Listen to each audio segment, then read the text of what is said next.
Okay दोस्तों, अस्सलाम वालेकुम।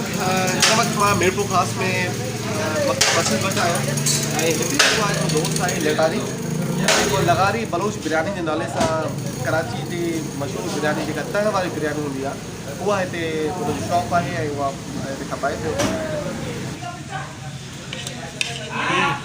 तो Shahzad how is the taste of the biryani?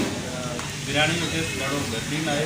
Even आउं पाण बि तक़रीबन हिते बिरयानी खाईंदो आहियां। दोस्तों, तव्हांखे अञा पंहिंजे ऑफिस, पंहिंजे फंक्शन जे लाइ, ट्रेनिंग जे लाइ किथे बि बिरयानी ज़रूरत हुजे त बाबा हिन बिरयानी ॾे अचिणो आहे।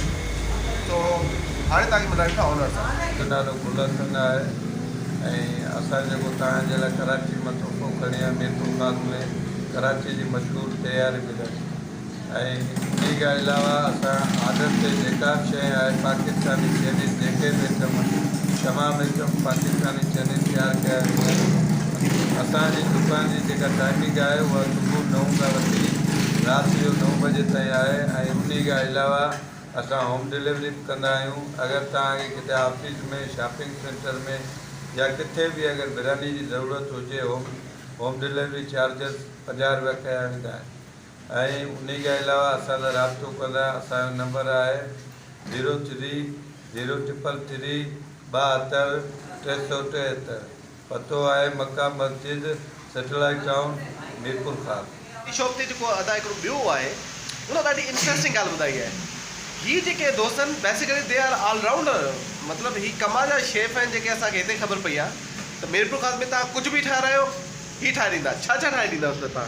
इंशाल्लाह सर, फास्ट फूड में हर शइ ठाहींदा आहियूं। Broast, zinger, sandwich, shashlik, chicken chilli वग़ैरह ऐं बारबेक्यू में चिकन, सीख कबाब, सिप मलाई बोटी, हर शइ मतिलबु ऑलराउंडर शेफ आहियूं। पाकिस्तानी, चाइनीज़, ऑलराउंडर हर शइ ठाहींदा आहियूं। अच्छा, ज़बरदस्त। मतिलबु का बि डिश ठाहिराइणी आहे ही तव्हांखे ठाहे ॾींदा। हिन जो हिते किचन बि आहे, मां तव्हांखे ॾेखारियां थो। हिन जो किचन आहे, तव्हां सिर्फ़ु असां सम्झो सिर्फ़ु बिरयानी इंजॉय करे सघो था, पर ईअं तव्हां बिरयानी के अलावा कंहिं बि क़िस्म जो ऑर्डर ॾियणु चाहियो था पंहिंजी शादियुनि जे लाइ ख़ासि तौर ते, या को इवेंट आहे त ही दोस्त जेके तव्हांखे हर शइ ठाहे ॾेई सघनि था। They are allrounder. ऐं कराची ही ट्रेनिंग सॼी किथां वरिती आहे तव्हां? जी सर, मां कराची मां, असांजो पंहिंजो कराची में पकवान सेंटर आहे बिलाल बिरयानी जे नाले सां, कोरंगी इंडस्ट्रीज़ एरिया में। उते पंहिंजे दोस्तनि यारनि जो आहे, उन्हनि वटि काफ़ी टाइम कमु कयोसीं। उन खां पोइ लाहौर कमु कयोसीं, इस्लामाबाद में कमु कयोसीं।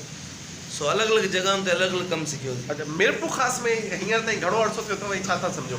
असांखे मीरपुर ख़ास में सर साल थी वियो आहे, तक़रीबन साल खां 1.5 साल थी वियो आहे। ऐं हिते अहिड़ी का शइ न हुई। काफ़ी दोस्तनि जी हिकिड़ो हिते ख़्वाहिश हुई त भाई हिते ते वारी बिरयानी खोली वञे। पोइ इन हिसाब सां असां हिते आयासीं, ते वारी बिरयानी लॻीसीं। हिते सुठो रिस्पॉन्स मिलियो असांखे। ऐं अल्हम्दुलिल्लाह हिन ये जेको मक्का मस्जिद जो एरिया आहे सैटेलाइट टाउन जो, हिते सभिनि खां सुठो कमु हले थो असांजो, अल्हम्दुलिल्लाह सुठो। ऐं ॿियो पंहिंजो कंहिं सिंधी स्पीकिंग जो कोई अहिड़ो कारोबार न हो हिते, इन हिसाब सां वरी पाण इन कम में पियासीं। सो इंशाल्लाह हाणे पंहिंजो कारोबार शुक्र आहे अल्हम्दुलिल्लाह सुठे तरीक़े सां हले पियो। सो ज़बरदस्त। सो मुंहिंजे ख़्याल में जेके मीरपुर ख़ास में लिगारी बिरादरी हुई तमामु घणी आहे। आई होप त हिन वीडियो खां पोइ एटलीस्ट लिगारी बिरादरी खे ख़बर पवंदी त बाबा तव्हांजो ऑलराउंडर शेफ जेको आहे उहो मीरपुर ख़ास में मौजूदु आहे। सो तव्हां अची सघो था, इंजॉय कयो हिननि जी बिरयानी।